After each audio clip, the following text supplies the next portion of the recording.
Friday. It is Friday, Friday, Friday. And hello to all you guys. And I hope that you're having a beautiful, beautiful Friday.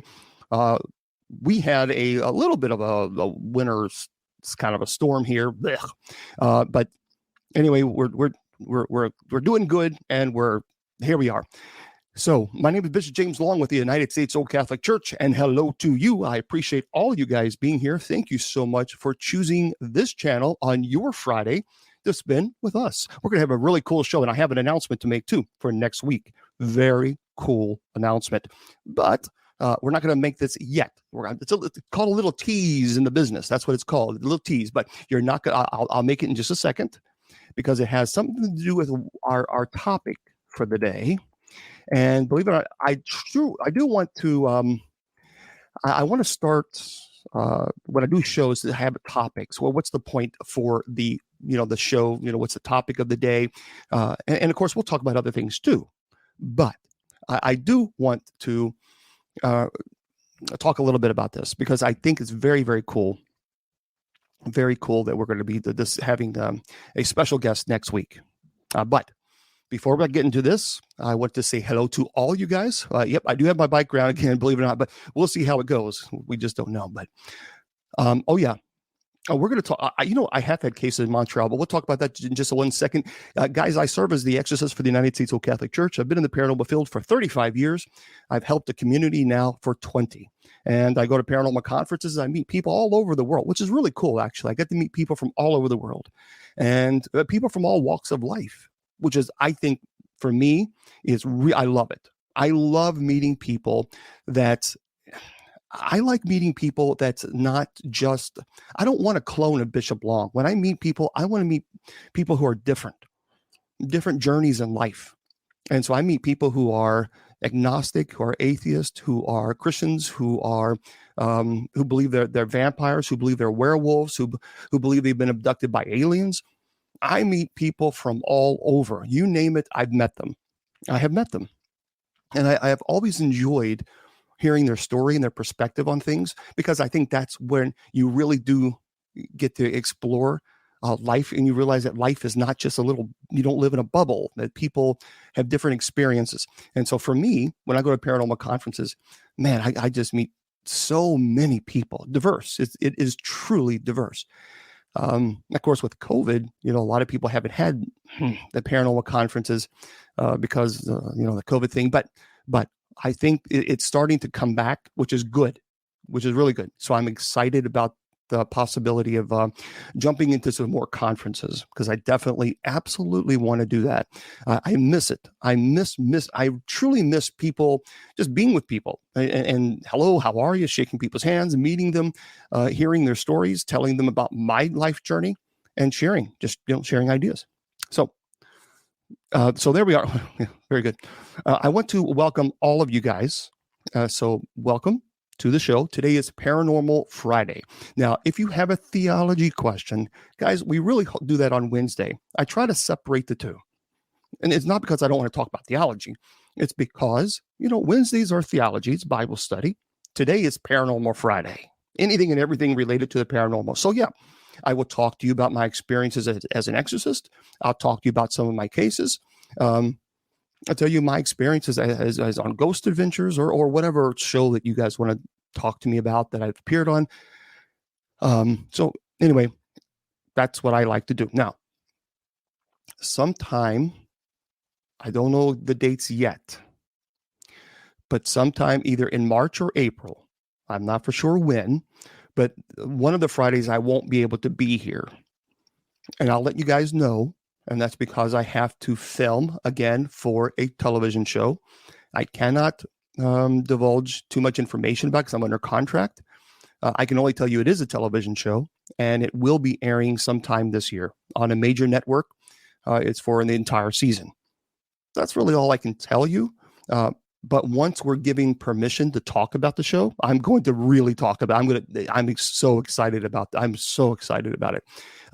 It's going to be amazing. So, but it'll be the entire season, and as a cast member. And so I will divulge that information when I can. Okay. But until now, I can't really talk about it. All right. So, It has been green lit. So, and in the business, that means it's been officially approved and it will actually air. When you're pitching shows, a lot of times, they will do some type of a reel where you film kind of a thing, and it might be 3 minutes, and then you pitch that show to a network.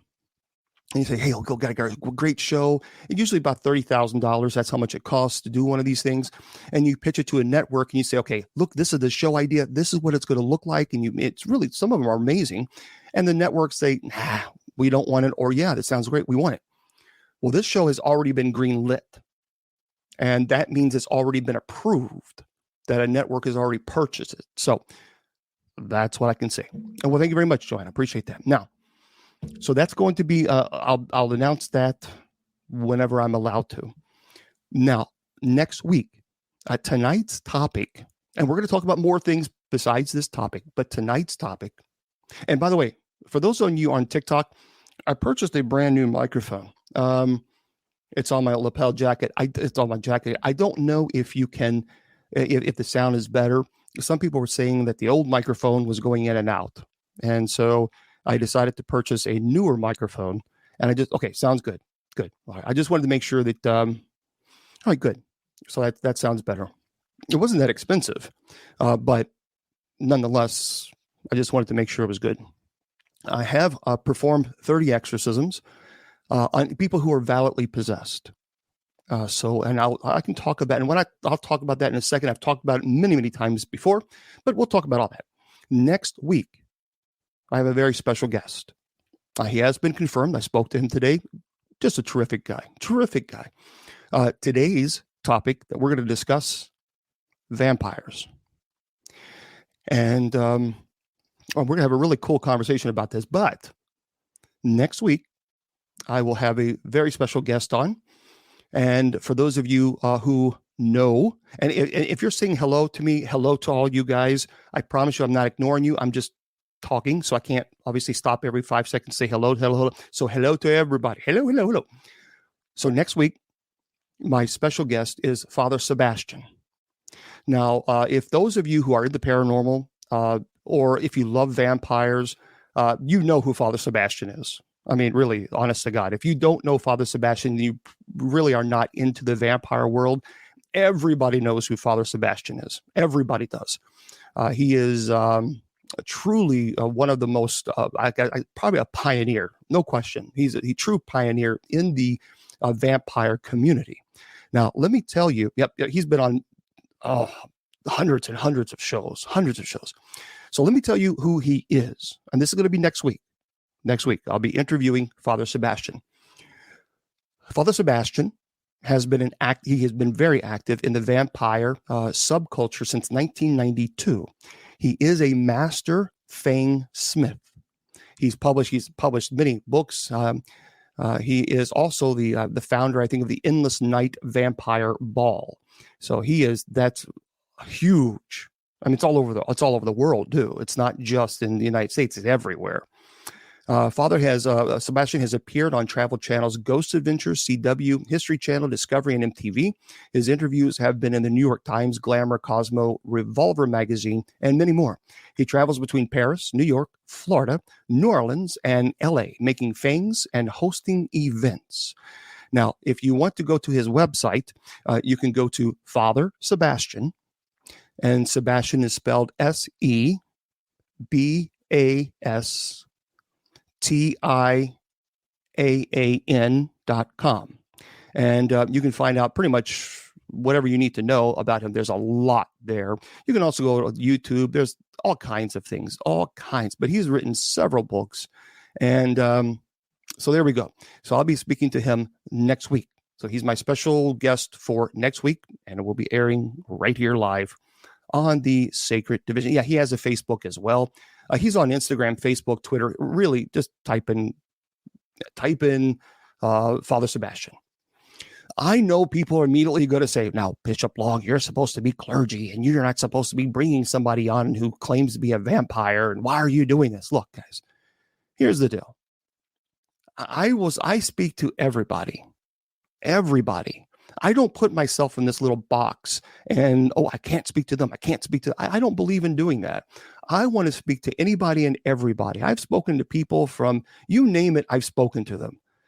I've spoken to people who think that they've given birth to an alien baby. I mean, I'm telling you guys, I've spoken to everybody and all types of people in the paranormal community. And the thing is, they don't scare me. They don't frighten me. I actually really love learning from their experience. And so we'll be talking about that next week. Also, I want to remind everybody, do me a favor, make sure you go to this website and you need to subscribe. It's called kgradb.com. If you are like me, there's sometimes late in the evening, everything is calm and it's quiet, and you just maybe you want to watch a paranormal show, but you don't want to see the same typical, okay, did you hear that? Did you hear that? I mean, come on. I mean, how many times can you say, did you hear that? I mean, before it gets like, okay, yes, we've heard it. We all heard it. Move on, switch channel. I mean, really, it's so stale. It's so stale. And but I love the shows that are on the kgradb.com website because they're diverse. They're very diverse. So do yourself a favor, go to kgradb.com, kgradb.com. But make sure that when you subscribe, it's already very inexpensive as it is, but when you subscribe, make sure you put Bishop as a promo code, because that's going to give you 30% off. That's pretty impressive. So make sure you do that. Don't forget, you got to get that 30% off. There's no reason not to. kgradb.com and subscribe. And Bishop is the promo code. Do yourself a favor, and because if you don't, then you're going to be missing out. And there it is. I think is it Goya Based said, yep, it's a great channel. It truly is. There's amazing channel, amazing shows on there. And yes, yours truly, the Sacred Division is on there as well.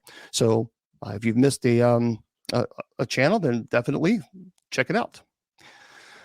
All right. And hello to all you guys. And yeah, and Bill is behind the scenes on YouTube and Facebook and Twitter. And well, on this channel here, he is pushing the buttons, and hopefully you guys are enjoying the show. All right. Yeah, it is amazing. Sean on TikTok says amazing channel. It really is. It really is. Okay. So anyway, thank you for the moderators who are being here today on the Sacred Division as well. Tell your friends and family about this. You know, I love going on air, talking about the paranormal. I love doing, if I could do it every day, I would. Seriously, if I could do this show every single day, I would. I would do it in a heartbeat.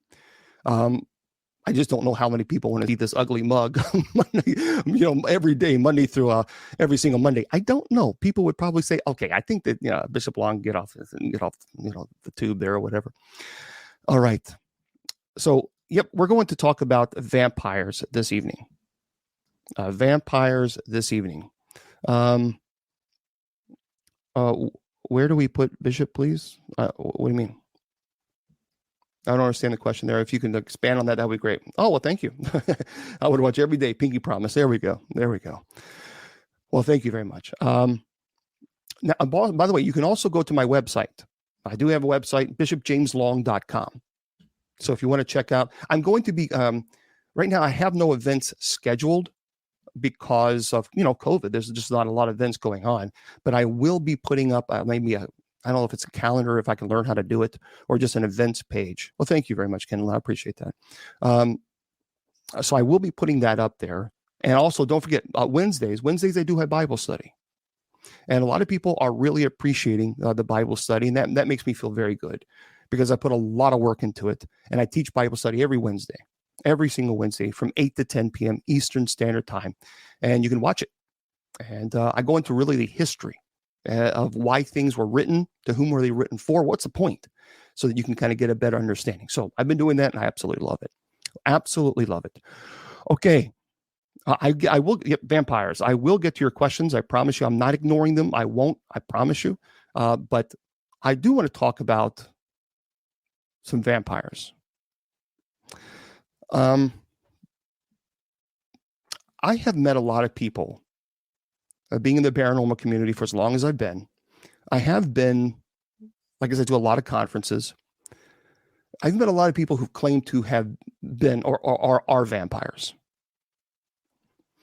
But when you walk away from, having the conversation, I do find myself asking, are they really vampires? Or are these individuals who claim that, that they are, because either they want attention, or let's admit it, perhaps maybe they've watched too much Twilight movies. All right. So I think it's fair to be skeptical, because I'm skeptical as an exorcist. When someone says that that they're possessed or see a demon, I'm very skeptical. But there's a difference between calling somebody a liar and being skeptical. I think being skeptical is healthy. That there's nothing wrong with that. I'm skeptical on many things, but that doesn't mean that you have to be rude or disrespectful. I am skeptical when it comes to people claiming to be vampires. That's just me. Okay, Kelsey, on Instagram, I don't look a whole lot on Instagram, only because, unfortunately, I'm already inundated with all the social medias, and I try to answer as many emails, and I can't. So it was best to go to facebook.com/Bishop James Long. I wish I could answer all the questions. I can't, and I'm not going to put that on my shoulders anymore, because it's stressing me out. It's causing incredible stress, because I think that I have to answer every single mess. I can't, because it's disrespectful if I don't. But at the same time, I can't answer 12,000 messages on TikTok. I just can't get to them. I'm sorry, I can't. Or 7,000 email messages. I'm one person, and so. But Facebook, it's better, it seems. So anyway, I'm not going to sit here and complain and whine about it. But I just want to let you guys know, I'm not being rude. I can't answer every message. I just can't. So okay. Now, Father Sebastian, don't forget, Father Sebastian. He is world renowned. World renowned. Just everybody knows him. Next week, special guest, and I will be making a video. All right. So here's a question about vampires. I'm curious, and I'm going to stop the show for a second to try to read your comments. And now, when I ask this question, I'm not talking about people who've watched Twilight who run around thinking now that they're glittering in the sun. I'm being really serious, Hal, because a lot of people say, "Oh, I know, I." How many of you are either? No, let's just do this. How many of you believe right here, who's watching this show? How many of you believe that you are a vampire? And if you do, then say yes. Just say yes. How many of you believe that you are a vampire? Okay, so Gary Hubbard 6 says I do. All right. Shannon says I vamp energy. Okay. Gary Hubbard again says yep. Okay, what about those folks who are on YouTube or Facebook? I'm curious about you guys, because I haven't seen you guys respond, but I have. Okay, Ian said nope, or Lan said nope. I wish, no, I'm a ghost hunter, not a vampire. Nope. How to know? That's a good question. So there's not many people, even on TikTok, saying no. Okay, unsure. No. There's a lot of people. Okay, on Facebook. No. All right. Jimmy Brown 8. I'm a vampire. Okay. Earth Radio. I don't have any teeth. All right. No. There's a lot of people saying no. Okay. All right. How many of you believe that vampires exist? Now, I'm not talking about the Twilight vampires, the glittery, and people who all of a sudden change into a bat. Now they're flying around. Now they're now they're a bat. I'm talking about people that, as far as drinking blood, that type of thing. How many of you actually believe that vampires exist? That there are real vampires? I'm going to ask 3 questions. Are you a vampire? The second question is, how many of you believe that vampires do exist? Okay, Spirit Bio says yes. Yes, by possession only. Okay, wow. We'll talk about Bigfoot a little bit later, but right now we're talking about vampires. Deacon Tommy says, I believe in energy vampires. Yeah, not the Dracula ones. Yeah, but I'm talking not, I don't believe they exist. Yves says no. Hello. Psychic vampires. Yep. Okay. Yep. Psychic vampires. If you believe in psychic vampires, of course not. This person says nope, nope, nope, nope to exist. Okay. Okay. Now the next question. For those of you who believe that vampires exist, how many of you have met what you believe is a true vampire? Unfortunately, I can't. I see that you're trying to go live with me. I can't do that because I'm running the show on two different platforms. TikTok is a different computer than what I'm streaming on Facebook, YouTube, and Twitter. And you guys, if I bring you on, the folks in Facebook and YouTube and Twitter won't be able to hear you. So I can't bring people on. So how many of you believe that you have met a vampire? Okay, no. Yes, I was best friends with a host. Oh, Native Storm 757. Okay. Okay, have I met a real vampire? I'll talk about that in just a second. Yes. What about werewolves? We'll talk about werewolves. Energy vampire. What vampire? Just a vampire, whatever you define a vampire. Okay, so there's quite a few. There's quite a few. Quite a few no, and there's quite a few yes. But what's the answer, Father? Well, the answer is, have you ever met a vampire? That's really the answer that I'm really more interested in your perspective. Here, as it was, okay, so I did a vampire tour in New Orleans, and there were several that claimed to be a vampire. Melissa, yep. You know, I've never been to New Orleans. I've been to Louisiana on a case, but I've never been to New Orleans. I would love to go to New Orleans and actually meet people who claim to be vampires. I would love to do that. I would love just to sit down and talk. And I'm not talking about people who literally have, like I said, have watched too much Dracula movies or too many Twilight movies. I'm not really.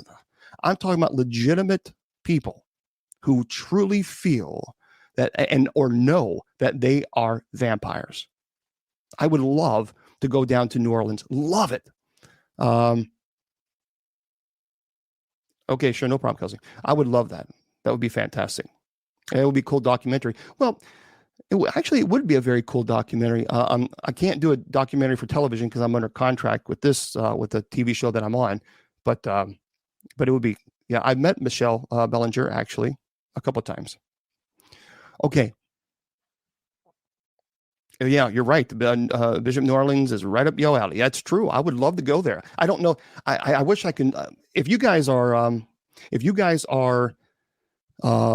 from New Orleans, and you know a lot about the vampire community, I would love to talk to you, and perhaps maybe I'll take a trip down there, and then we can meet, and you could.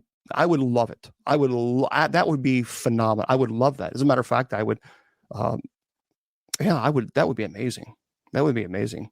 So to me, I would love to do that, just to sit across from somebody who says that. So, all right. Yeah, that's a good question. This is my user ID. Ask them about their childhood. Were there vampires then? Yeah. So, yeah, that would be very cool. But anyway, well, yeah, why don't we do a trip? I would love to, Julius. I would be there in a heartbeat. But I don't know anybody in New Orleans who actually know about that. I'll talk about skinwalkers, but today we're talking about vampires. But we will do that in just a second.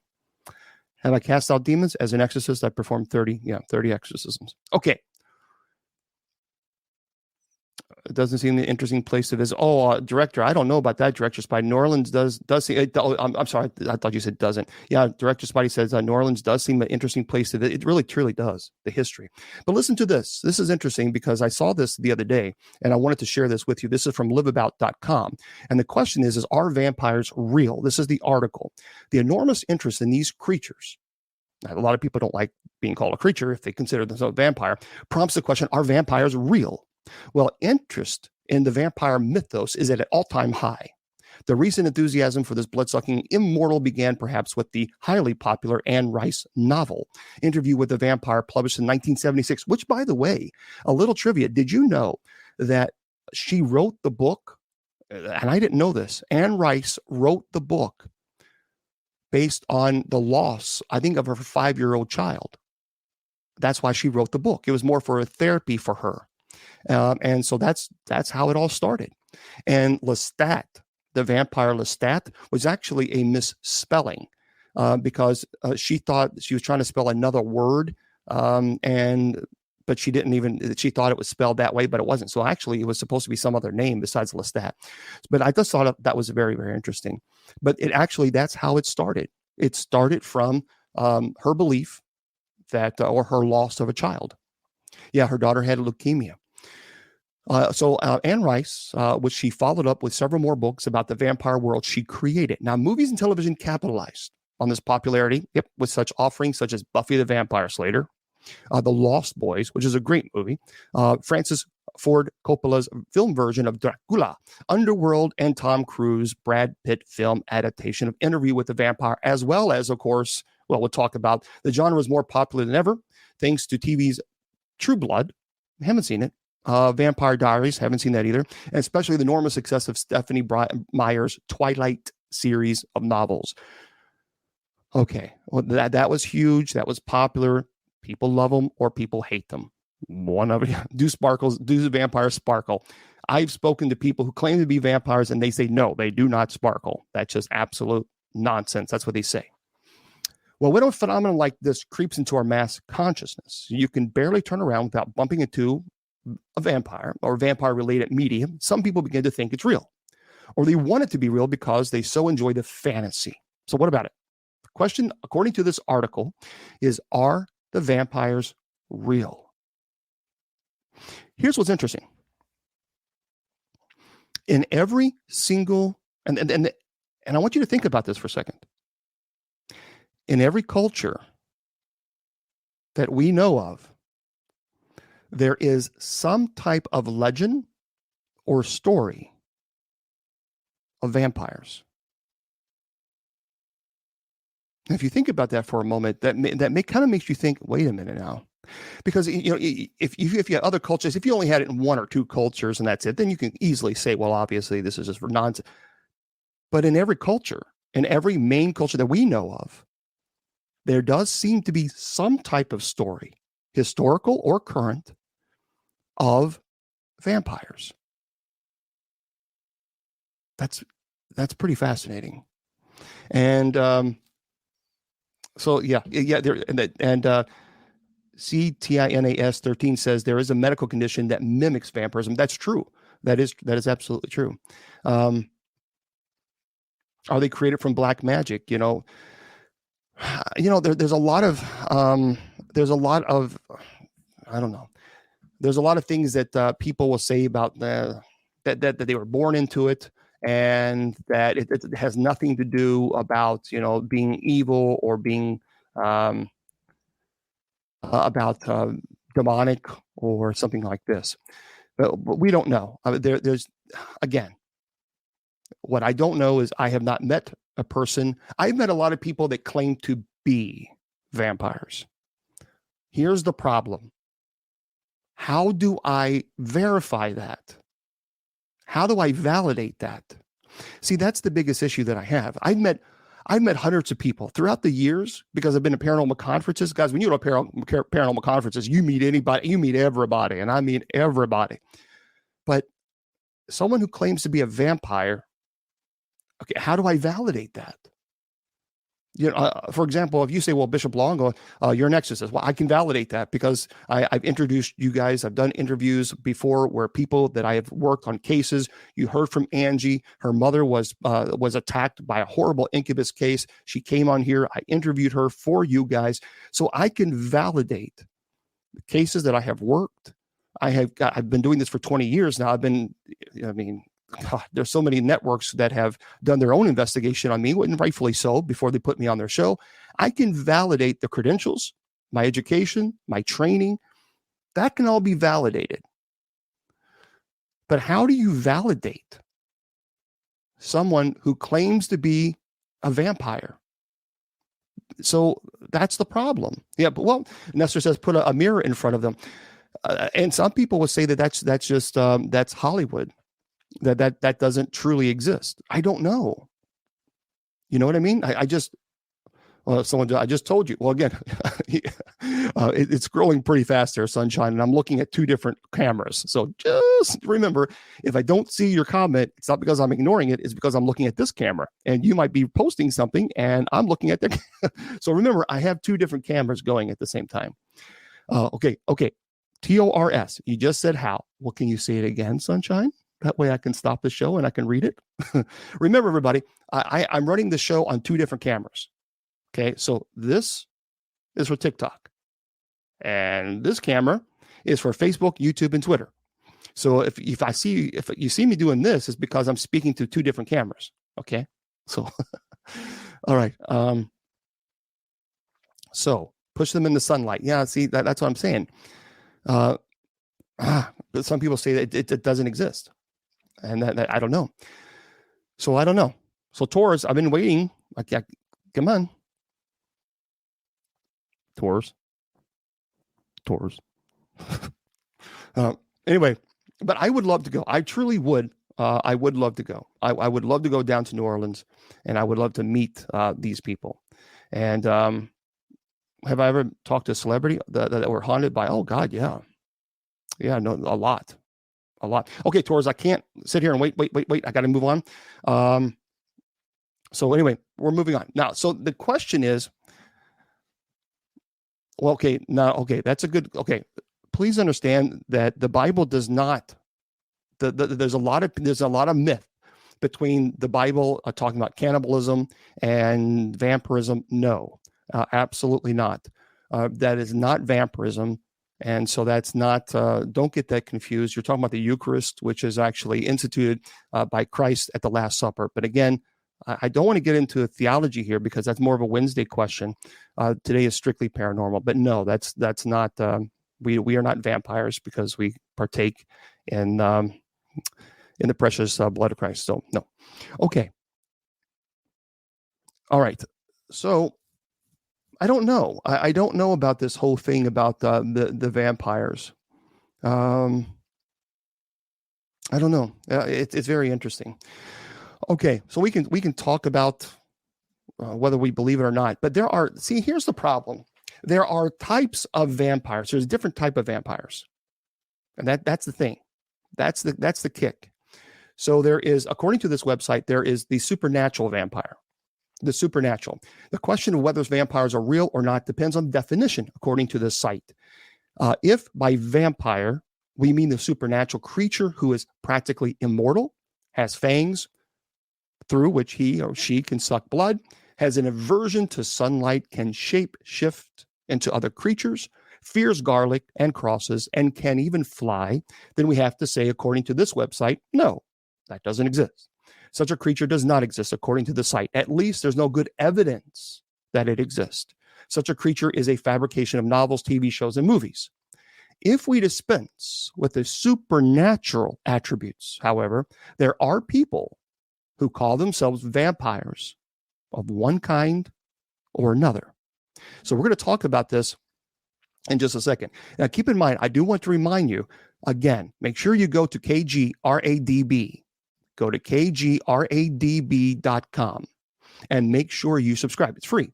Well, it's not free to subscribe, but it's free. Go to the website, check it out. There's lots of shows there, KGRADB.com.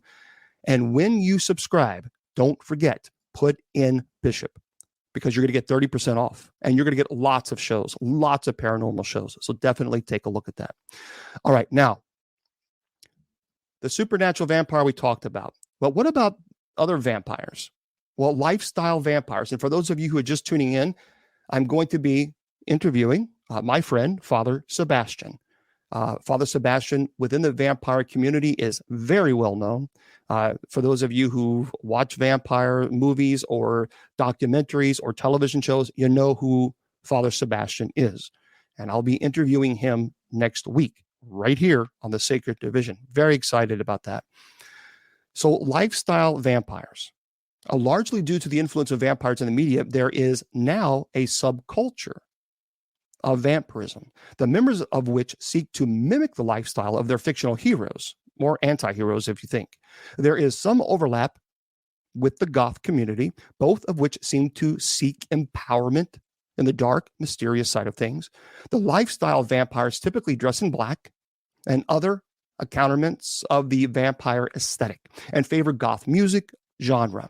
Now, according to one website, these lifestylers take on this not just as something they do at clubs, but as a part of their total lifestyle, and who form an alternative extended families modeled on the covens, clans, etc., found in some vampire fiction and role-playing games. So lifestyle vampires make no claims of supernatural powers. And it would be unfair to dismiss them as people who just like to play Halloween year-round.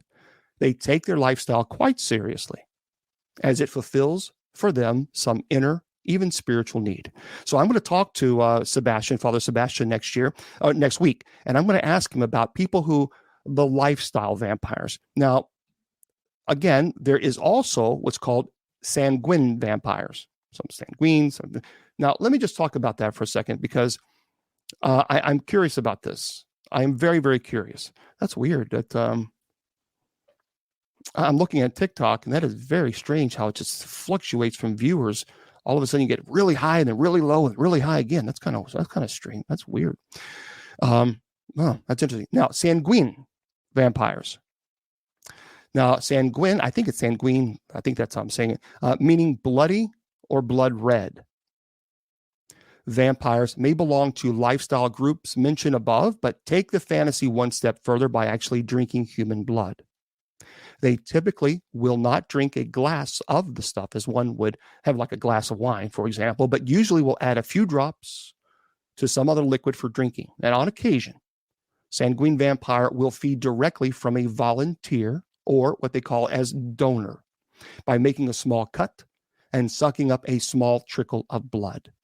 Now, some of these sanguine vampires claim an actual need to ingest human blood.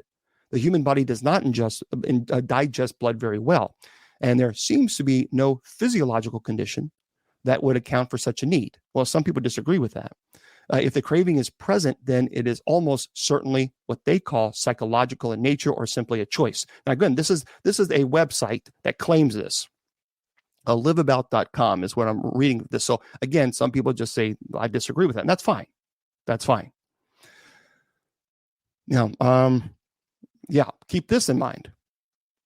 Psychic vampires. Now, most people know what a psychic vampire is. Michelle Bellinger is, for those of you who know, I've met her a couple times. She claims to be a psychic vampire. And she's been on television before talking about vampirism, etc. But listen to this.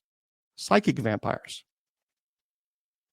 And this is relatively, I think, a new term that was coined within the paranormal community. But psychic vampires, some of whom might also adopt the vampire lifestyle described that I mentioned earlier, claim that they have an actual need to feed off the energy of other people. Now, according to the Psychic Vampire Resource and Support pages, pranic vampires, as they are sometimes called, are people who, quote, who by reason of a condition of their spirit need to obtain vital energy from outside sources. They are unable to generate their own energy, and oftentimes don't have the best capacity to store the energy they do have. Now, the website even has a section of psychic feeding techniques. Wouldn't that be a succubus? That's an interesting question. Well, in this case, Mary, they would say no, because a succubus and incubus, demonic, they will do this and they will steal that energy without your will, without your desire to attack you, to break you down. Now, a psychic vampire would say, no, we have donors who accept this and who allow us to feed off of their energy. So anyway, yeah, I will next week. Just remind me, Kelsey, about Father Sebastian. What does he remember? The mirror at the haunted museum. What did he see in the mirror? What made him fall? Yeah, just remind me next week, because I'll have that on next week. A psychic vampire is interesting. Again, in the spirit of keeping it real, we have to ask the question whether this is a genuine phenomenon. By the same token, we've all been around people who seem to drain the energy from a room when they enter and the energy that they receive from it. And it could be argued that the effect is strictly psychological, but then that's why they call it psychic vampirism or vampirism. Here's the problem. Okay, guys, listen to this.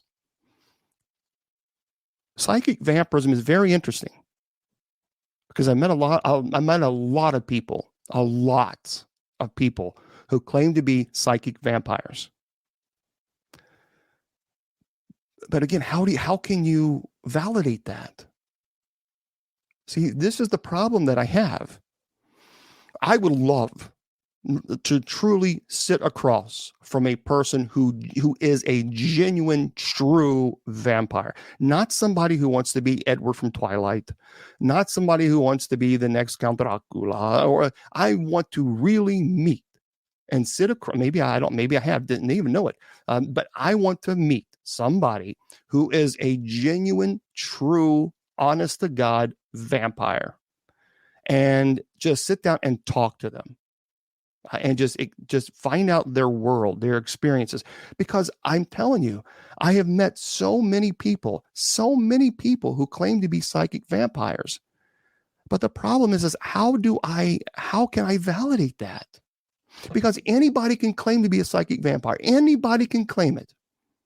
Anybody. I mean, but you can't. How do you? Okay, and here's why. Listen to this. Listen. Just listen, everybody. Okay, listen. And here's why. When I go to a home and it has alleged demonic activity, what I will do is I will validate the activity by the equipment, or have paranormal investigators, or have demonologists who are working the cases. They gather all the evidence. They gather all the EVPs. They gather everything. We have evidence that there is a demonic that is present. A true evidence. We can say, okay, did you hear this EVP when it was cursing God? Did you hear that? Or did you hear that deep growl? We have evidence. So I can validate, yeah, there's something here, and it's pretty bad. That's as a paranormal investigator, as an exorcist, I have to be skeptical. I have to be. And by nature, I just am. Because if I don't, then I believe every single case is demonic. And that's not the case. It's not true. It simply isn't true. And so for me, I am a skeptic. And that's how do you validate? How do you validate someone who claims to be a psychic vampire? For those of you who believe, okay, Mary says, hook them up to electronic monitoring stuff and see if energy flows to them. Yeah, I mean, you can certainly do that. Yeah, go party with them, then interview people. Yeah, see if they're drained of energy. Yeah, but yeah, I mean, I've been in a room where it seems like you're around people and you just like, oh man, I just can't. I can certainly, but we've all been that. But I can also logically say, yeah, but that's probably a situation where it could be a medical condition. I have hypoglycemia. So the sugar level dropped, boom. And now that I'm not eating sugar at all, I eat no sugar whatsoever because of the surgery I had. I mean, I could. So see, this is what I'm talking about. How do you validate it? For those of you, how do you validate? If you are a psychic vampire, or if you claim that psychic vampires do exist, then how do you validate that? Anybody? Because I don't know how. Yeah, but see, yeah, someone said you can't, and that's the problem, right? People love to claim things you can't validate. Oh, that's a good point. This is my user ID. That's a very good point. Because anybody can claim to be a psychic vampire. Anybody can claim. Okay, you're a psychic vampire. Great. Now, how do I validate that? How can I see if that's true? Because if you tell me, Bishop Long, I have a demon in my home, and there's loud bangings going on, there's a smell of sulfur, you give me the whole list. I go to your home, I investigate, I do EVP work, I do EMF work. I have all these tools that I bring with me, and I say, here's the evidence. This is all the stuff that we've captured. You see, I can validate them. Yeah, watch them drink blood. Anybody can drink. I mean, I don't know. There's some people that love drinking blood. Does that make them a vampire? Now, there is also, according to this website, you believe in a 2,000-year-old magician that walked on water. What evidence have you had for that? Well, JX, I mean, that's a fair question. But he's not, it wasn't a magician. And we also have, documentation from Josephus, who was a first century Jewish writer who actually was not Christian, who speaks about Yeshua of Nazareth, who speaks about this rabbi, or not magician, that actually alleged that performed a lot of miracles, walked on water, was in fact crucified, and people claim he was resurrected. So we have documentation, 100% historical documentation, that Jesus did in fact exist, that he was not a myth, that he really truly existed, and that he was crucified. We have documentation other than Josephus that clearly says that he was crucified. So you can talk about magicians all you want, and you can be insulting when you say something like that. Obviously, that is an insult, but when you're talking to clergy, that's obviously meant to be insulting. I find that very sad, considering the fact that I've insulted no one here. You see, it's interesting how people will attack clergy and say how we're so closed-minded. But I got to be honest with you, I have met some of the most closed-minded individuals who were not Christian at all, and they have been very judgmental, very, very judgmental. And yet I don't judge others. I don't judge you. I don't know what your faith is or lack of is, but I don't judge you. You see, it's rather interesting. It's rather interesting. I'm just kind of pointing things out. No, I don't want you to delete him. No, because it's a fair question, but it was a little bit rude when you ask a clergy talking about Jesus as a magician. That's very, very cruel and very disrespectful. And I have received quite a bit of abuse verbally from people, because I am in the paranormal, and I do support people who choose, or who are Wiccans, who are pagans, who are atheists, agnostic, who are vampires, who are not vampires. I have been very, very supportive of every single. Matter of fact, I'm having Father Sebastian Hello on my show as a special guest, who I consider a friend. And so I have received a great deal of judgment and condemnation. But I don't know. It's very. Anyway, what are you going to do? What are you going to do? Yeah, he was a carpenter. Yeah, he certainly was not a magician. Okay, now here's another one. This website says a psychopathic vampire. Now that might touch a nerve. Again, I'm just reading what people are writing. Psychopathic. If drinking human blood qualifies one as being a vampire, then several serial killers deserve the label. In the 19th and 20th centuries, Peter Kürten, known as the Vampire of Dusseldorf, committed as many as 9 murders and 7 attempted murders. He achieved sexual arousal with the sight of his victim's blood, and was said to have even ingested it. Richard Trenton Chase was dubbed the Vampire of Sacramento after he murdered 6 people and drank their blood. Now, obviously, these vampires are criminally insane, according to the website. Ironically, however, their murderous compulsions and ghoulish practices make them more like demonic vampires of literary tradition than other vampires described that I've talked about in this one. So are vampires real? For supernatural beings like Nosferatu and Dracula, Lestat, or Twilight's Edward Cullen, this website says, no, they don't believe so. But the lifestyle, the sanguine, psychopathic vampires certainly are out there. And again, you can look at this on liveabout.com on the vampire. So I don't know, but I think it's a cool statement. So very, very cool. All right. Have you had spirits come to yours? I as a paranormal investigator too. Remember, I've investigated a lot of places, and I have seen quite a bit. Well, thank you very much, Jake's Paranormal. Thank you. I have seen and experienced things that I cannot explain. things that are absolutely paranormal, no doubt in my mind, none, I mean, zero, that I would have to say, okay, there's something going on here. There is something. Werewolves. I do not, okay, I don't, first of all, do I believe in vampire? Do I believe in vampires? I believe, and I know, because I met them, I know that there are people who claim that they are. Can I validate that they are, whether it be a psychic vampire, sanguine? Can I validate that? No, because I've never sat down and actually spoke to one, and they have shown me some type of evidence, something where I can say, you know what, that person's it.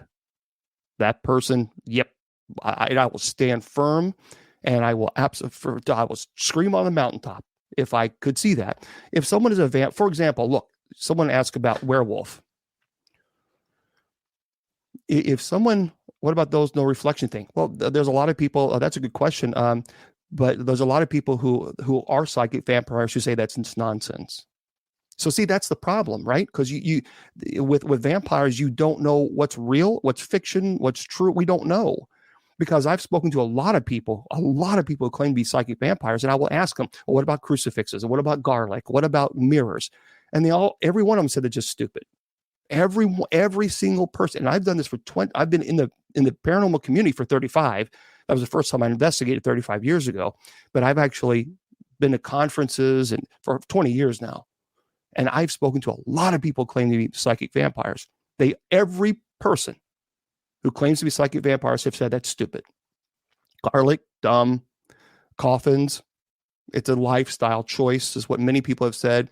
Crucifixes, have no issues with crucifixes. Holy water, no issues with holy. See, I don't know. What are you going to do? Right? All right, let me just block this person, ban him. Okay. And ban this person. There's a lot of people trying to. Sorry about that. I didn't see those people who are. It's amazing not to be respected as clergy. Yeah, I agree, Diane. That's true. As clergy, you certainly know that as well, don't you? It's true. It's very, very true. Okay. Do you believe in aliens like the Greys, reptilians, Arcturians? Actually, yes. And I am going to have a guest on. I'm working on I'm working on finalizing it, but it looks really, really definitely promising.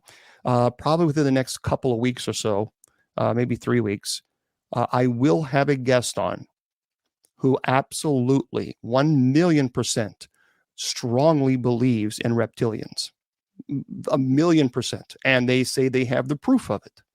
So I will be talking about reptilians. Are many people. Well, hello there. A lot of they're reptilians. They have the eyes, and you'll see a lot of the YouTube videos where people claim to see, the eyes change on certain people. Believe it or not, even Elvis. There have people who have said that Elvis is a reptilian. Now, again, you can say, I don't know. Topic Cal CC Florida. How did I get kicked off TikTok Live? I don't know. For some reason, I think it might be a TikTok issue. Seriously, because I'm seeing my viewer numbers go like really high and then spike really low to almost zero and then go way back up again. So I don't know. It could be seriously, it could be a TikTok issue. I don't know. All right. Yeah, you saw that video with Elvis morphing. Mamadou Zero said that. But here's the deal. I've seen that video where alleged Elvis was morphing. Actually, in 1977, it was backstage. A little girl, and she was looking up at him. And Elvis looked down, and in the video, it looked like his face was kind of distorting, and she looked up like she was being shocked. And immediately, the guy behind them started patting down the face. So the belief was that Elvis was morphing into his reptilian state, and that they had to put makeup on it and stop it. However, someone debunked that because it was actually the film itself, because it was filmed on one of those old, I don't know what they're called, but the really old cameras, and the way it at that point, it was kind of distorting, and then they were able to digitize it and they clearly showed that it was actually so they debunked it. It was a film issue with a 9mm camera, I think it was. And you can see the digital version, and you can see the 9mm. You can see how it was distorted by the 9mm. So there we go. That Elvis has been, that as far as reptilian, has been invalid. It's been completely debunked. No, I don't believe Elvis was a or 8mm. Yeah, 9mm. Yeah, 9mm was a handgun in it. He's been showing the 9mm. I think it's a handgun. 8mm. There we go. He's probably stage makeup. Yeah.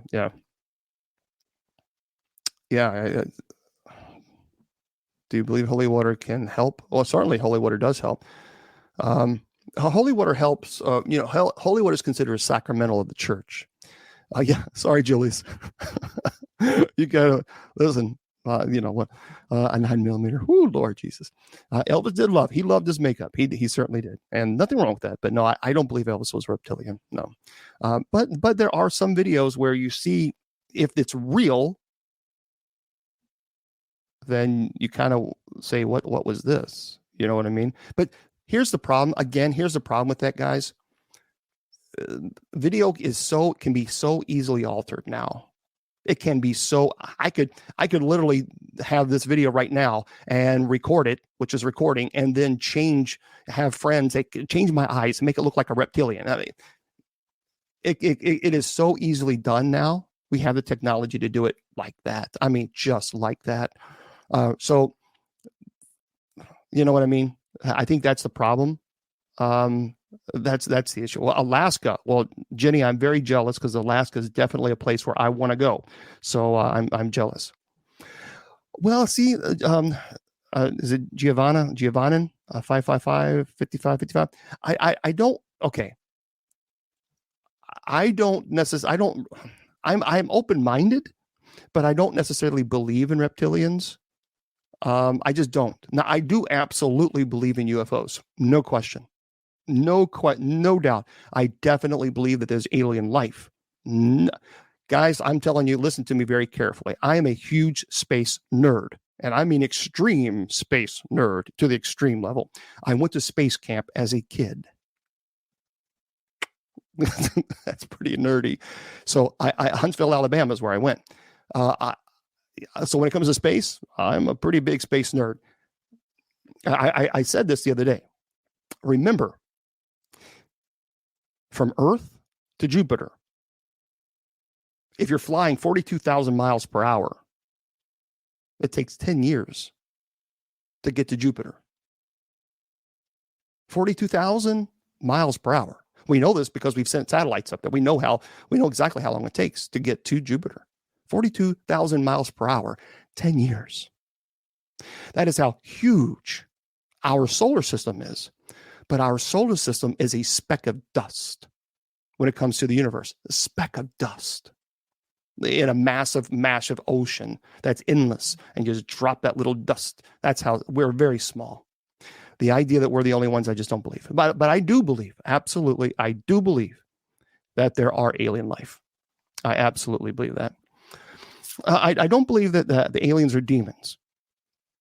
I'm not a big believer of that. So I'm not a fan of that belief, although I know people are, but I'm not a big fan of that. So anyway, your brother, the Earth isn't flat. Makes me curious. Oh, I see. Okay, let me just talk about the Nephilim real quick, because people will talk about this, and that is one of the biggest. And although it has something to do with angels and demons, so I will talk about that, because it is sort of paranormal, where people try to make this paranormal related, but it's not. It's absolutely not. So let me make this clear, very clear to everybody, because this is a little bit of a history or a theology lesson, because it is all the time. It's on paranormal television shows constantly. Travel Channel, the History Channel, National Geographic. They always talk about the theory of the Nephilim. Okay, let me set the record straight. All right. Because you need to know the true story behind the Nephilim. They are not, and they were not demons. Period. They were not. They were not the offspring of demons or angels and women. They were not. And here's proof that I'm going to share with you that is always omitted in a lot of television shows. Because if they don't tell you that, then people will think, oh my gosh, what's Genesis? Okay, again, this is not theology. It's not the Wednesday class, but you need to know this. Genesis chapter 6, verse 4. I talked to some folks who are studying to be demonologists, religious demonologists for the church. I talked to them about this the other day. Genesis chapter 6, verse 4 answers the question. It tells you who they are. Some people say they are angels. They are children from angels having relations with women. And then people will always use the book of Enoch and say, see, that's what they are. No, because Genesis chapter 6, verse 4 answers the question. It says that the Nephilim were there before and after the angels had relations with women. So if you believe in the theory that angels had relations with women, which I don't, but if you believe this, it says very clearly that the Nephilim were there before the event even took place. So that settles it. They were not the offspring of angels and women. Nephilim were not, they were not, because Genesis chapter 6, verse 4 says that they weren't. And so, again, and this is important, you can also clearly see that the text does not describe who the Nephilim were. And that's important, because when Scripture introduces something new that the audience was not aware of, Scripture will describe it. It didn't do that in Genesis chapter 6, verse 4. Do you know why? Because the first century readers would have known it. They would have known who they were, and they would not need it explained to them. If they were offspring of angels and women, then the Bible would go into detail to explain the occurrence. But in this case, Genesis 6, 4, the Torah simply states that they were there before and after the event, which establishes that the people already knew who they were. So again, it's not. Look, let me very quickly, I'm talking about the Nephilim right now. The 3rd century BC and 2nd century BC, people misinterpreted Nephilim, and that is how the culture belief was incorporated into the book of Enoch. That many people believe that the Nephilim were giant offsprings of angels and women, but that's not true. Because Paul warns his readers against this interpretation. Because remember, people in the 3rd and 2nd century believed this. And Paul said, no. They believe this myth. And Paul said, no, because he says in 1 Timothy chapter 1, verse 4, and 1 Timothy chapter 4, verse 7, don't argue over endless genealogies and foolish myths like a Nephilim. So that's a direct reference to the book of Enoch, because Enoch has a long genealogy of angels and Satan, because the book of Enoch puts the blame of sin on demons and not our free will. And Paul destroys that. So that's why Paul mentions, don't worry about all these huge genealogies. So he's publicly referencing the book of Enoch and saying it's ridiculous. So guys, please stop misinterpreting. Actually, the Greek translation of Nephilim means fierce warriors. That's the actual proper translation, not giants. So this whole Nephilim were this giants and offspring, no, they weren't. It's clear in Scripture. It's very clear. No, they were not. So again, unfortunately, people do this and they say these things because it scares people. And people think, oh, cool, I'll buy this book or buy this video, or I'll click on the YouTube video to watch this. It's nonsense. Sorry, it's nonsense. There you go.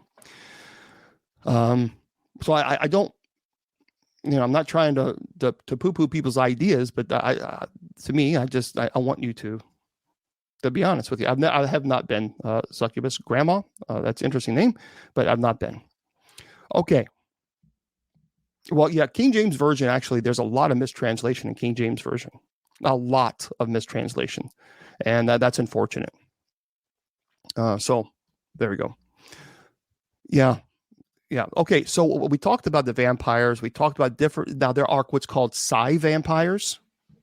Do you know? We again psi vampires. People say psychic vampires. Um, there's also what's called empathic vampires, or people say well they're elemental vampires. And this type of vampire can feed from the emotions of people around them, like a psychic vampire, most often positive energies such as happiness and love, but also from negative energies such as anger and fear. Vampires that feed from such a darker emotions are also responsible for causing them scarring the victim. But it's not scarring, not scaring, scarring. But the rest of empathic vampires feed from the currently present emotions that are current around them. So there are some people, that, whether good or bad, it doesn't matter. There is what's called known as what belief is of sexual vampires. They sustain their lives by absorbing sexual life force energies from their willing partners, especially during a sexual moment.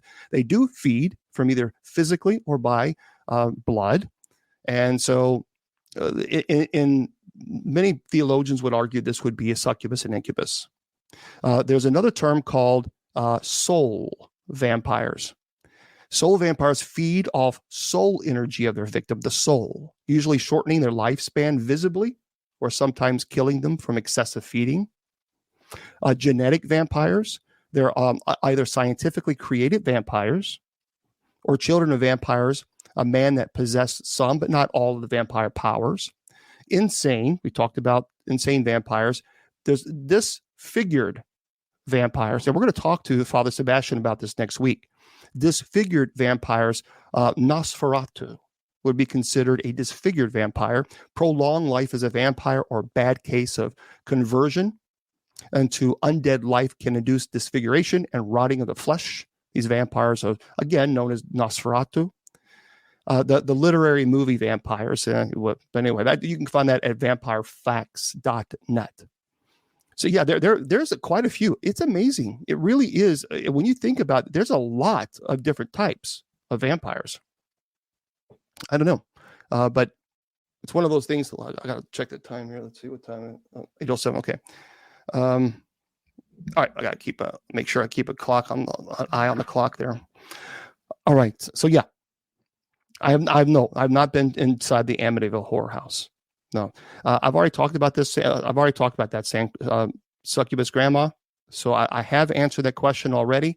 The owner, I don't know.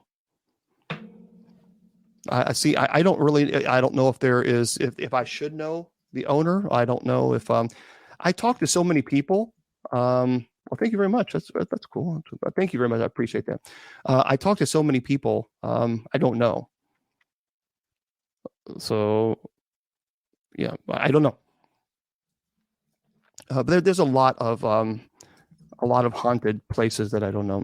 I've not been to the Conjuring House. However, my friend Andrea Perrin, which by the way, Andrea has a show right after me, and she's going to be on kgradb.com.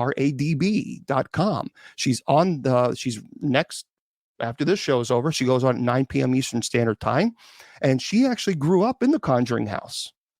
That's pretty cool. And I've had her on here. She's amazing. She's a sweetheart, just a sweetheart of a woman. She's wonderful. If you ever meet her, she's so approachable, very cool. She goes to a lot of paranormal conferences as well. She's really, really cool. So that she's amazing. So you can definitely stop by. Definitely check her out after the show is over. She starts at 9 p.m. Eastern Standard Time. Does a great show. She focuses on positivity. You know, when you grow up in a house, an experience. You know, my sister and I, we grew up in quite a bad home. Really, I mean, it was very, very haunted. So yeah, it's pretty. How long is the show? I think her show is an hour. I'm not 100% sure. But anyway, you can go to kgradb.com and you can watch it there. Okay. That's a good question. I don't know if Andrea is on TikTok or not, but I would imagine she probably is. Andrea Perrin, Perron. Okay. Oh, really? Angie 3087 said in Ukraine, they still hunt vampires. Wow. Um, Jennifer Sides, the first time that I studied a book on demonology or the paranormal was when I was 9 years old. And I have read as many books as I possibly can on the paranormal. Of course, I always say demonology is theological, it's not paranormal. But I've read so many books on the paranormal, probably when I was 9. And I keep reading. I love to read. I love to read books that are credible, that are quality books. I like that. So yeah. So okay. Right. In Oklahoma. Now, someone is asking, do I know some haunted locations in Oklahoma? I do know of a place. It's called Dead Woman Crossing in Oklahoma. It's in Weatherford. For those of you, I don't know much about Oklahoma, but allegedly it has some activity. There's a mysterious blue light that comes from this creek, I believe, and a woman is crying. Alleges crying for her baby. It's been on a couple television shows before. It talked about that. So, but that's been pretty cool. But like I said, I would love to. When I was talking about going to Andrea's at 2 hours. Okay, good. Andrea is on for 2 hours. Thank you, Bill. So she's on for 2 hours and she starts at 9 p.m. Eastern Standard right after the show. So definitely do yourself a favor and stop by. You want to make sure you stop by and give her some support and love. She's fantastic, just fantastic. And I think you'll really appreciate her. I certainly do. But I would love to go to New Orleans and meet actual people who are truly, truly vampires. Wendigos. I think there's something there. Ashley is asking about Wendigos, and here's why. Number one, I'm good friends with Willie Windwalker Gibson. He's a shaman. He's had cases of Wendigos. There does seem to be something there because there have been some very credible people who have seen what they would describe as a Wendigo, who very credible. They have nothing to gain to tell their story. And they're not selling books. They're not, they're not doing it for fame. And many people, have been made fun of because they've talked about this, but there's something there. There certainly is. Oh yeah. Thanks a lot. And yeah, don't forget also go to bishopjameslong.com, bishopjameslong.com. Okay. Quick story time. What's the most extreme case that I've done? I've talked about this actually quite often, and I'll do it. I'll tell you again. No question at all. It is the Gates of Hell Cemetery. The Gates of Hell Cemetery. There's no ifs, ands, or buts.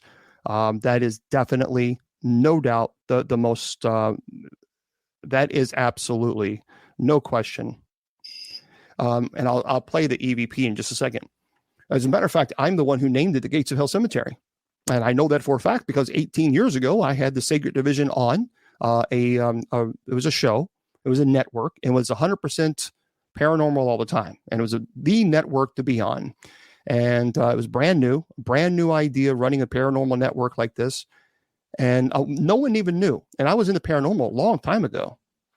And no one even knew this cemetery existed. No, because it's an old abandoned cemetery in Kentucky, and it's a very small cemetery. It's in the country, so nobody in the paranormal even heard of it.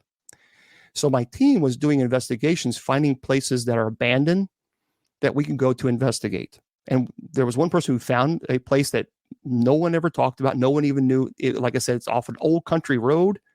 Nobody ever heard about it.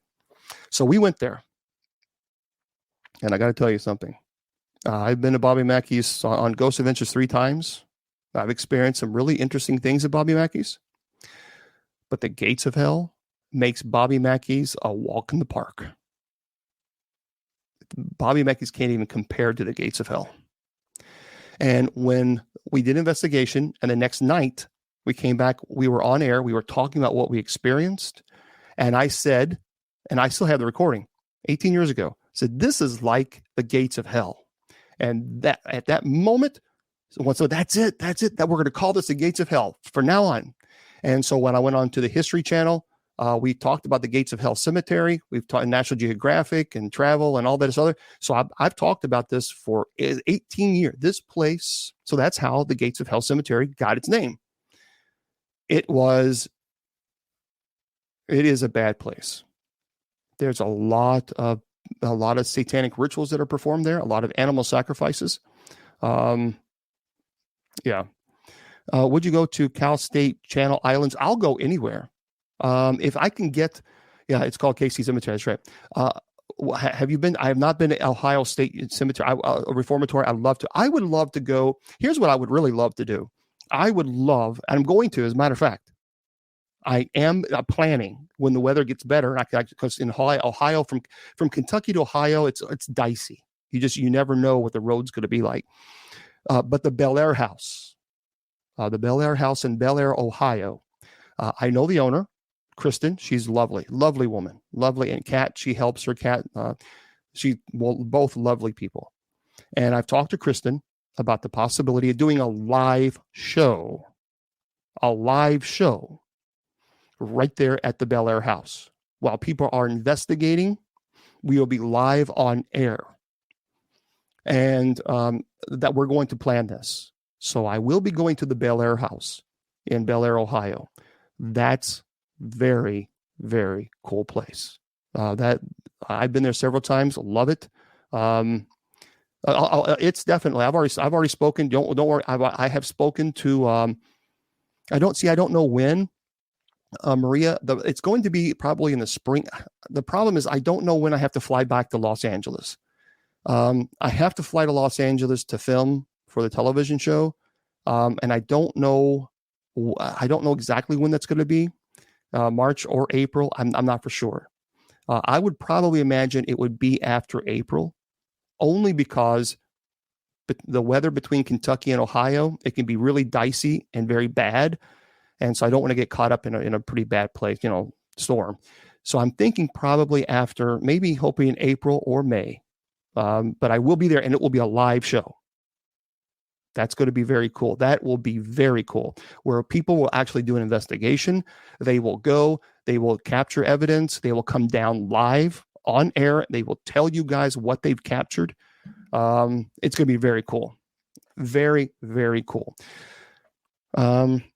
I'm in Los Angeles area. Can you baptize my daughter? Cenas, is it CTINAS?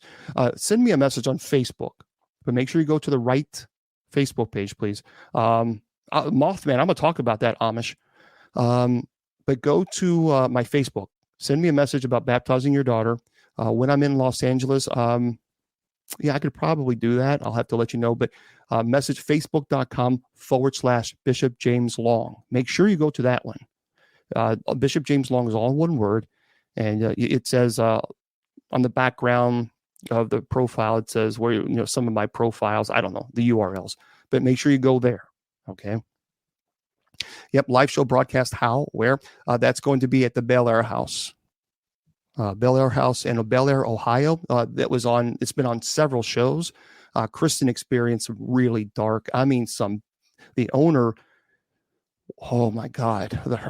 I'm going to talk to her. She's going to be live on video. We'll talk to her about Allah on the show, what she experienced I think that she was on A Haunting, and it's a very, very cool place. Creepy place, creepy. The Mothman. The Mothman is what I think I saw at the Gates of Hell Cemetery.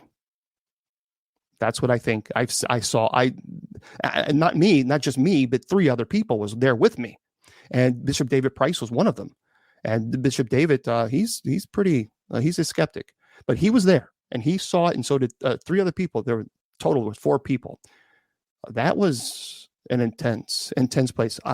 Again, remember I talked about, will it be live? Yep. It will be live stream on YouTube.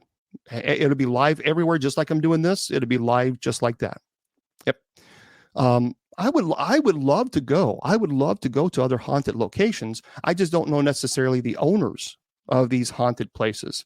But if you're an owner, or if you know of a haunted location and you want me to go, I will actually pack up my gear and I will go to your place, depending on how far it is, and I will do a live show right there at your location. So if you know somebody who owns a haunted location and you can get some paranormal investigators together, we'll do a live show right there at your location. But, send me, send me a message. We don't really know, Brandon, who Mothman or what Mothman is. Okay, you can go, let's see, Bourbonate, or you can go to usocc.org regarding the church, usocc.org. Nebraska's a long way. I'd have to find a way to get there. I need a haircut? I do.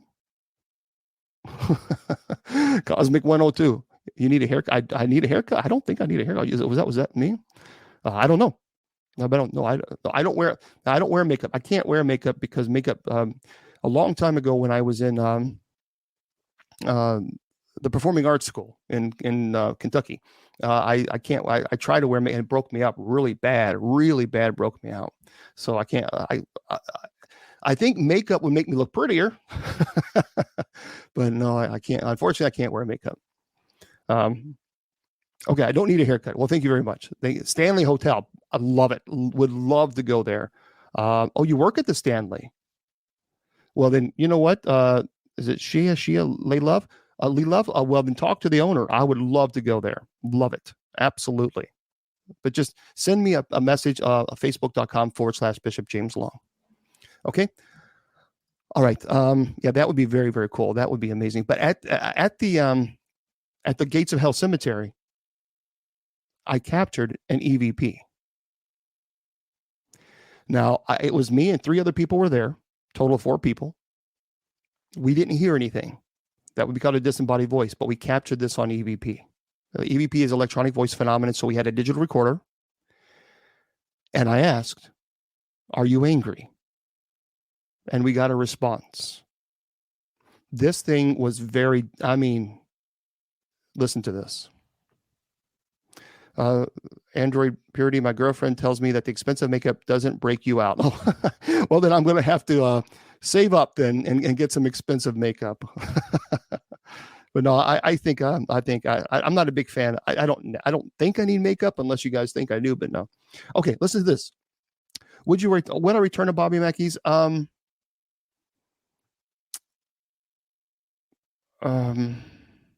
don't know. There'd have to be a reason to.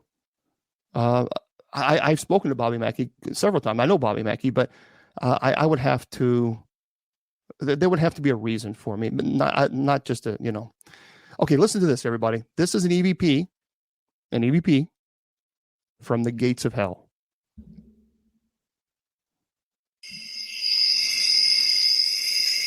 Is there anyone here?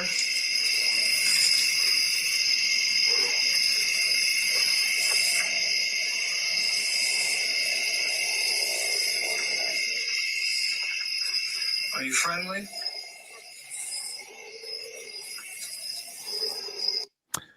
I'm telling you guys, when this is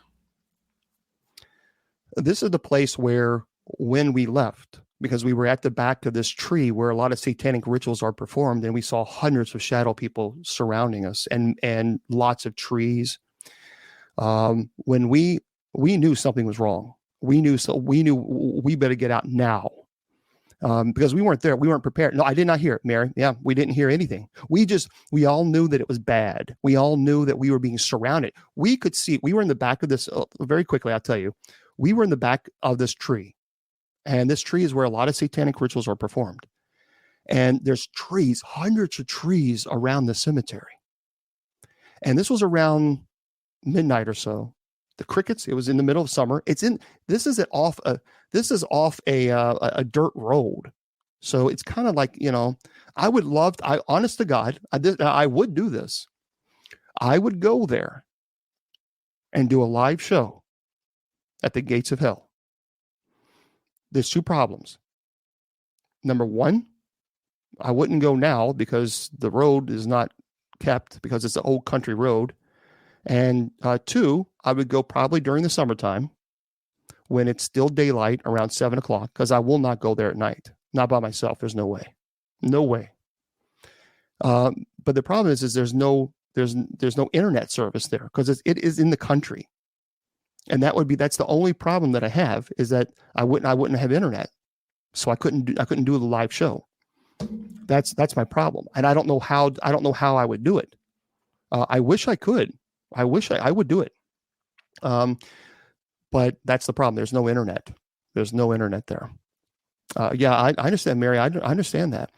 But 7 o'clock when it gets summertime, it's still day there. But we did not hear it. We did not hear that growl. But we were there in the middle of summer. Crickets were going off and making their little noise. When we were at that tree, and we asked, well, is there anyone here? Are you angry? We heard nothing. But the trees on the top start swaying back and forth. It would sway back and forth. But down at the bottom, we didn't feel any wind at all. We felt nothing. And then the crickets stopped. There was no noise. It was dead silent. And we saw hundreds of shadow people. And it looked like in the back, and then they started going to the sides, and then they started closing us off because there's one way in, one way out. And we knew that it's time for us to go. And so we decided to go, and we made it out. And one person turned around, and this was a full moon, clear day at night, of course. And there's a big tree right in the front of the cemetery, and someone held a camera, and his eyes got huge. He was pale as a ghost. And we looked at him, we thought, what in the world's going on? And we all turned around. We all saw this thing. You can talk to Bishop David Price. He'll tell you the same thing. I don't know what it is, but to me, it looked like it was huge, 10 foot, had a wingspan of a bat, had like a body, a torso of a man, not a human body. I mean, it was black and hairy. It looked like a bat, but you could actually see, it was so detailed, you could see the abs. We could see the feet, the claws. We also could see this. It looked right at us. It looked like a big bat to me. And the eyes were solid red. And it looked right down at us. It didn't say a word. It didn't make a noise. But we knew that if we went 1 inch closer, we knew we were going to be attacked. There was no question about it. None at all. I'll never forget those glowing red eyes looking. Every single one of us saw the same thing. That was, I don't know. I don't know what that was. I really don't. Even to this day, I still don't know what it was. But I do know it wasn't a gargoyle. It looked to me like a bat. Janine, it really did. It looked kind of like a bat to me, and to all of us. It was the wingspan. It had a wingspan out. The wingspan was huge. It covered from one end to the end tree and to the other. We all saw it. But boy, I tell you what, we left. We said, no, it's time, because we knew if we had stayed one more time, one more second, if we went 1 more inch forward, we were going to be hit and we were going to be hurt. And we said, nope. So we said, it's time to go. No, unfortunately we didn't. I wish we would, but I would take, there's no footage, but I would absolutely 1,000,000% right here live. If I could find somebody who does a lie detector test and they would come here, I would take a lie detector test. No question, none at all. Because I know what we saw. I just don't know what it was. I don't know. I have no idea. I've never seen something like that before. But I do know it was not good. Will you ever talk about the woman who her husband was possessed again? Which woman are you referring to? Yeah.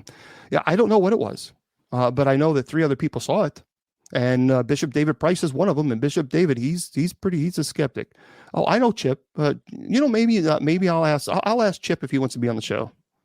Chip is very busy. Chip Coffee, he's really busy. He's a good friend of mine. Love Chip. Just a sweetheart of a person. So, yeah, I've been on the Foreman Brothers show. Yeah, they've had they're very, very great. They do a lot of good work. So yeah. Why aren't there enough exorcist priests in California? Well, actually, there's not enough exorcist priests, period. There just isn't. And so there's just a lot of people that don't feel called to do this ministry. This ministry is just, it's a ministry you have to be called to do. And so a lot of people just don't want, they just don't want any part of possession or exorcisms, and they just don't like it. And I understand that. I understand. Demon House, yeah. An investigation? Well, sure, an investigation. I have no problem. Someone's asking CHF, would you ever allow someone to go on you with an investigation? An investigation, I would have no problem with. However, if it's a person's home, no, because I would never allow someone to sensationalize another person's stress or anxiety. I don't want to be involved with people like that. There's a lot of people that try to contact me to become religious demonologists for the church just so they can film it and then put it on YouTube. And those people are going to have a really bad day when they see God face to face, because they're taking advantage of someone else's pain and suffering. And I have no patience for people like that, none. And I don't want to associate myself with people like that, because those people are just, they're fame seekers. They don't care what it does or how it hurts other people. And they just want that, and like I said, they're going to have a very bad day when they see God face. So I don't predict. No. Yep, I'm very familiar with the Demon House. Zach is a friend of mine. Zach Bagans. I know John. John Zaffis is a great guy. Terrific guy. Wonderful person. If you ever meet him, he's very approachable, incredibly kind, very generous with his time. So yeah, John's a good guy. I like him a lot. And then there are some people in the paranormal that may not be so great, but no, John's a fantastic guy. Okay, I was looking over here. This is very interesting, guys, and I want to know what you guys think about this, because I'm curious about what you guys think. Yeah, look, I understand some people don't like Zach and some people do like Zach. I consider Zach a friend. And Zach, we're friends. Zach is also a businessman. And so, he's an executive producer, the founder of Ghost Adventures. And remember, he has a huge payroll. He has people, he's responsible for their well-being, for their livelihood. And I understand that Zach does things that are very dangerous. And I've told him a million times that he does things that are very dangerous, and he's aware of it. But at the same time, he is a businessman. And you're right. Jeffrey said that he's an excellent entertainer, and he is. Because, look, here's the deal. Gary says, I am a manager and head security of the Demon Theater in Southwest Kansas. Come check it out sometime. Well, Gary, actually, I would like to speak to you about the possibility of doing a live show there. So, Gary, if you would, send me a private message or instant message on Facebook. That way I won't forget. And if you're interested, at the Demon Theater in Southwest Kansas, maybe we'll have to take a trip down to Southwest Kansas and do a live show there. So, yeah, I'd be very, very interested. I definitely want to do that. I definitely want to do, I want to do more shows that are live. If someone needs an exorcist, where can they go? Look. Exorcists we are very, there's not a lot of us. And there's only one of me. And there's only one of Father Gary Thomas, who's an exorcist. There's only one of all of us, every single one of us. But I can only do so much. And that's the problem. In the paranormal community, when I started in the paranormal community, there was no Catholic exorcist. There was no Catholic exorcist helping the paranormal community. I was there. I know who was the clergy. I was there. There was only Father Andrew Calder. Father Andrew Calder was an Episcopalian, and he did not want to perform exorcisms. He did not feel called by God to perform exorcisms. I knew Andy. He was my friend. I cared deeply for him. He's resting in peace now in heaven. But he'd never felt called to perform an exorcism. That was not his calling. So that's why I went public with my ministry, not because I wanted to go public, but because people in the paranormal community were asking me to go public with my ministry to help the paranormal community. So that's why I went public 20 years ago. But it wasn't something I wanted to do. So this was, there was no Catholic clergy. That I know for a fact. Like I said, I was there. I know who was there and who was not. Now it seems like everybody calls themselves an exorcist and demonologist with no training at all. That's a problem. That's a serious problem. And I don't like that. I definitely do not like that because it's very dangerous. So that's the problem, is that there's people are asking, well, how do we contact? The need is so huge. The need is huge. And like I said, I have 12,000 messages on TikTok, just on TikTok alone, over 12,000. And then people get mad because I can't respond to all of them. I just can't. It's not because I'm being rude, because then I got to respond on Twitter, on Facebook, on YouTube, and my email messages, I can only do so much. So, and I do it for free. I don't charge. It's not like I have a 50 member team. It's me. But I am training some folks to help. And so, Deacon Tommy's going to be training, and Dre Vindes and Mike Zimmerman and Mark's going to be being trained. And of course, Becky's going to be trained. So for the be a religious demonologist to help the church.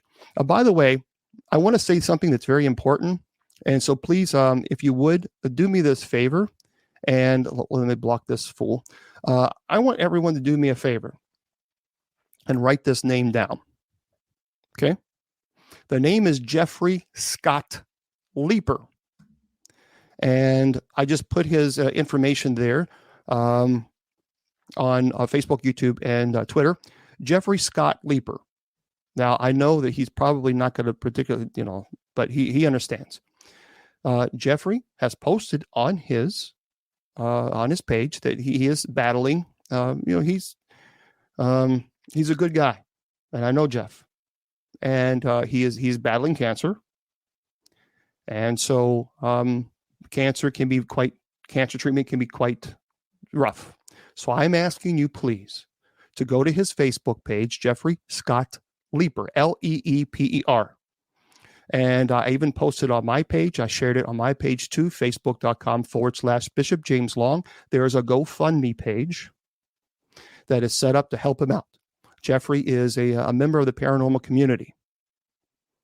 And I want you, please, to consider to going to his page and make a donation to help.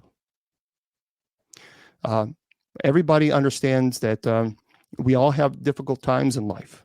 We all have difficult times. But, and don't assume, well, someone else will. Please don't do that. Please don't assume someone else is going to donate, because that's not the case. That's someone else. Please let it be you. So go to Jeffrey Scott Leeper, his Facebook page. Let me see if I can. And I know Jeff is probably red-faced right now, because I didn't tell him I was going to do this. But I'm doing this because I consider him a friend and because he's a good guy. So let me turn this off here for a second. Hold on one second, everybody. Oh, just bear with me, everybody, because I got to turn the green screen off. That is his page for those of you on YouTube, on TikTok. That way, well, what am I looking at? There, that's what you're looking at. Okay, Jeffrey Scott Leeper. And I want you to go to his Facebook page.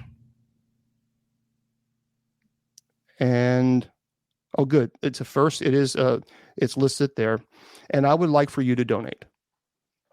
If you follow me, if you've ever followed me, if you like me, if you've ever asked for my help, and I have answered you or I have helped you, I've done this for 20 years, so I probably have helped you in some way or another, which I love doing, and I have no problem.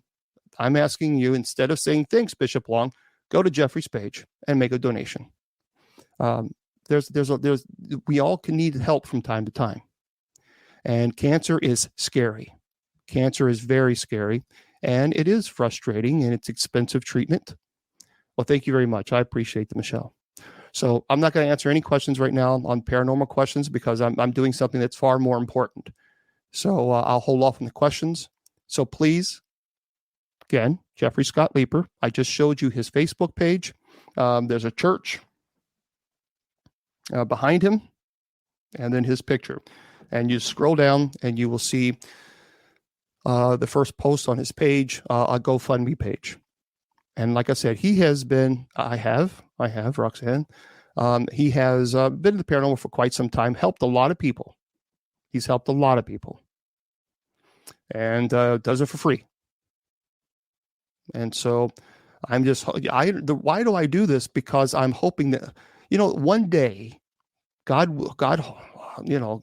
I'm sure it will, because cancer runs in our family, but I hope maybe one day someone might do this for me. Because if I have cancer one day, I'm going to need help too. We all need help. Look, we can be fellow traveler. We can help one another. We're all fellow travelers to the grave, every single one of us. And on our way, on this journey of life, we can help people, or we can just walk by and say someone else can help. Well, I'm not going to do it that way. So there we go. Is he on TikTok? I don't know. I don't know if he's on TikTok or not. Jeffrey, are you on TikTok? And if you are, I can give people your TikTok channel. But, and I understand. And some people can't financially. I understand if you can't, but you can pray. You can keep him in your prayers. That's free. But if you can, that's right. What is his question? All right, Jeffrey, what is your TikTok channel? Or because then people can go to TikTok, and that way you can find him. That's a good question. I appreciate the question. Yeah. So Jeffrey, if you can just put your @TikTok, because I'm at Bishop James Long, all one word. And by the way, on TikTok, if anybody else, I only have one TikTok channel. That's it. There's a lot of people, unfortunately, and I don't like this, but they're creating fake Bishop James Long accounts, and then they're contacting friends and asking for money. Don't turn them in. Please turn them in. The only account that I have on TikTok is Bishop James Long, period. That's it. Okay. Okay. There it is. For those of you who want to know on TikTok, it's PJ. P is in Paul, J is in James, Leeper, Leeper on TikTok. Okay. So there we go. PJ Leeper on TikTok. Okay. Yep. All right. So there we go. PJ Leeper, Leeper. Well, thank you very much. I appreciate that. It's very kind of you guys. And we got to help each other. We have to help each other. I believe that's what life is all about. Life is all about helping one another. And that's truly what we have to do. Thank you very much. I appreciate that. It's very kind of you. Okay. Don't forget which GoFundMe on his page. What you do is you go to his page on Facebook and you just scroll down and you'll see it says GoFundMe, and you just click on it, and there you go.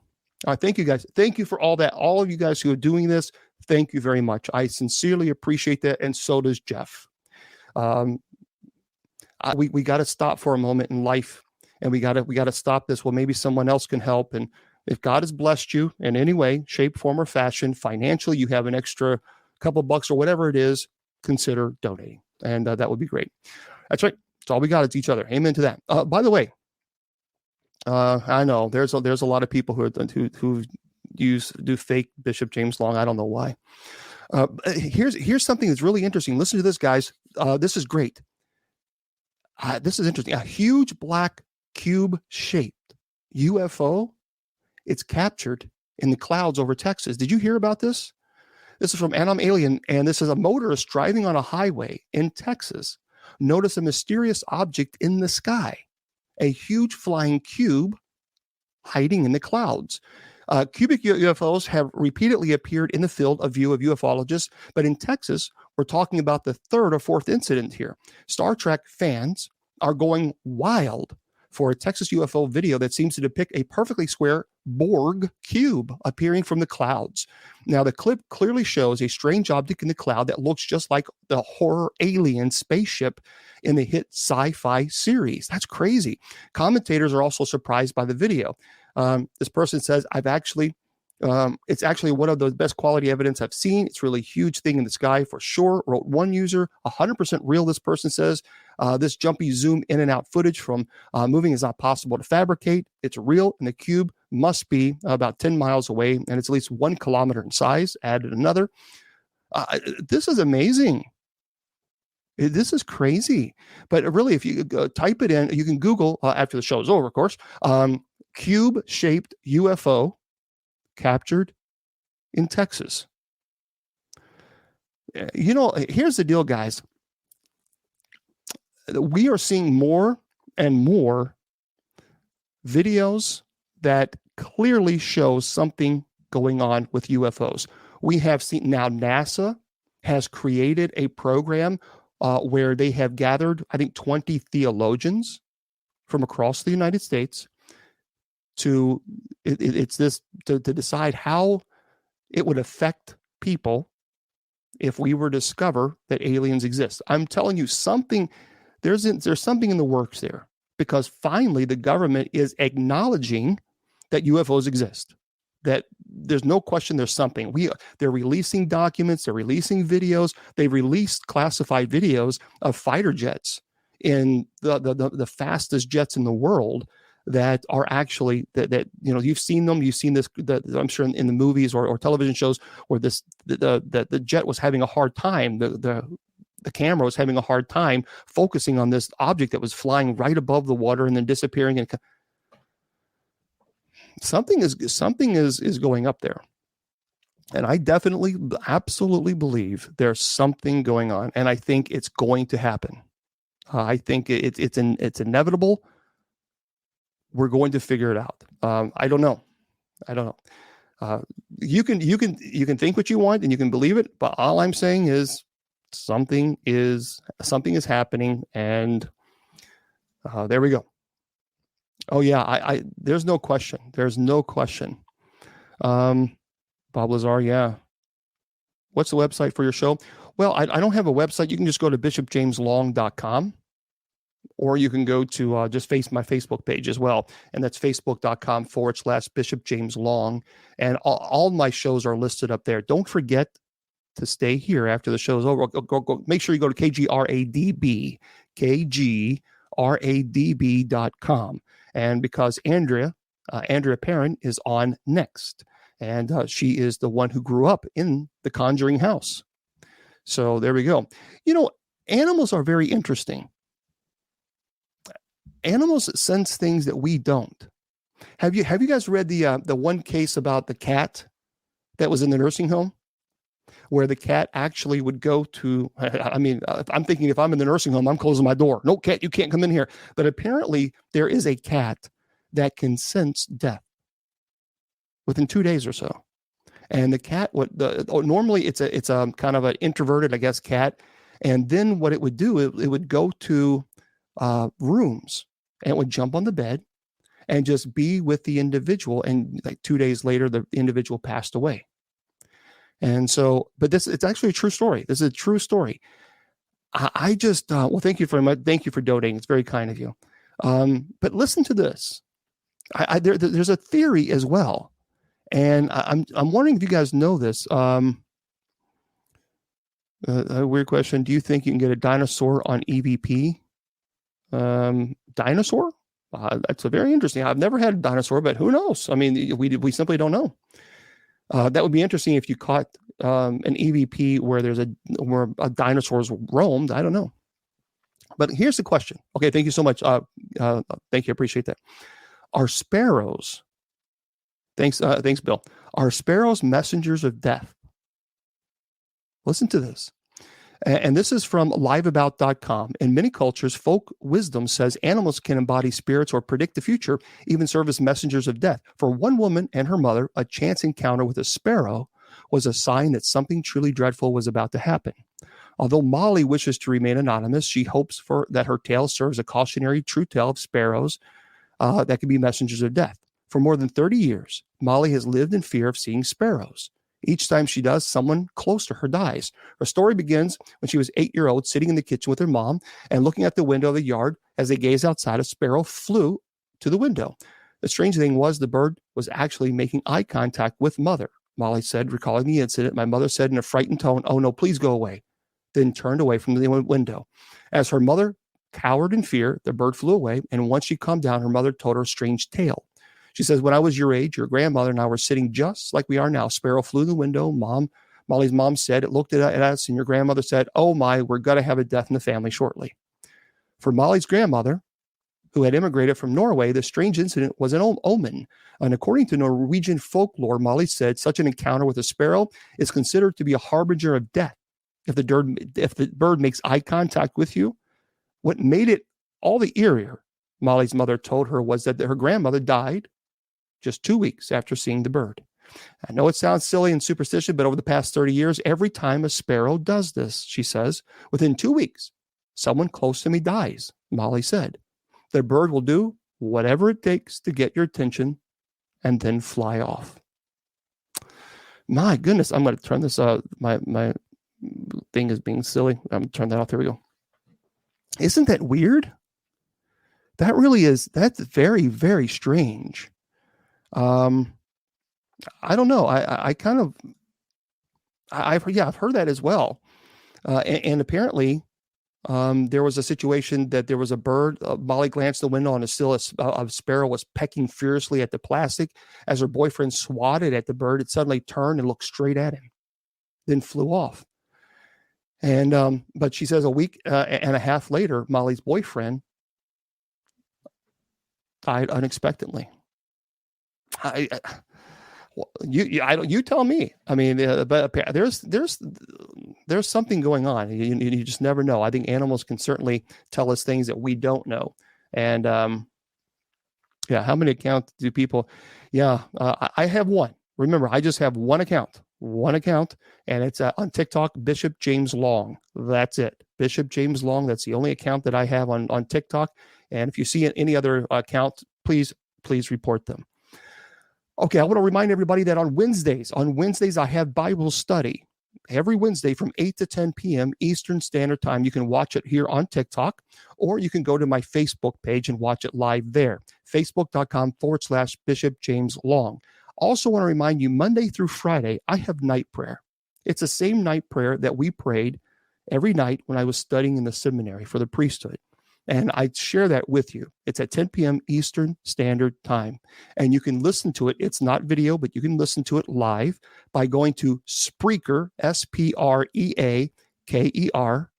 Spreaker.com/show/night prayer. Night prayer is all one word.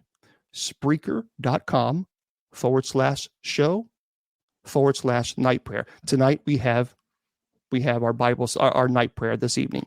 Also, don't forget, make sure you go to kgradb.com and subscribe today. Use Bishop as the code word and you get 30% off. Very, very important. For those of you who are on Spreaker, I'll see you guys here momentarily. And for those of you who are on Facebook and YouTube and Twitter, I want to thank you guys so much. Remember, next Friday, live right here on the Sacred Division, I'm having my good buddy, Father Sebastian, who is a vampire, right here on the Sacred Division. I tell you every week, don't forget, your value does not decrease based on someone's inability or refusal to see your worth. You're priceless, and never let anyone tell you otherwise. God bless. See you next week. The Sacred Division has been brought to you by Bishop Long's online paranormal course. Learn demonology, angelology, paranormal studies, and genealogy. It's 100% online, and you learn at your own pace. Please go to www.bishopjameslong.com and click on the paranormal course link.